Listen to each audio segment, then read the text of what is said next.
Hi friends, I hope you are doing well. Today we will talk about how to fix or how to solve the problem of verification code on the application of Gmail.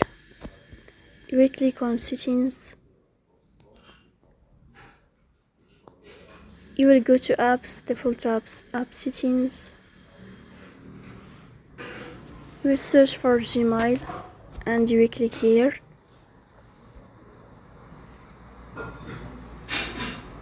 You will go here to first stop and you will click OK.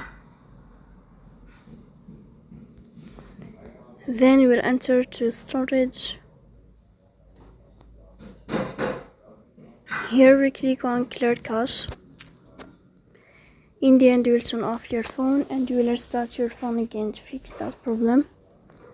So that's it. Don't forget to press bell icon, subscribe.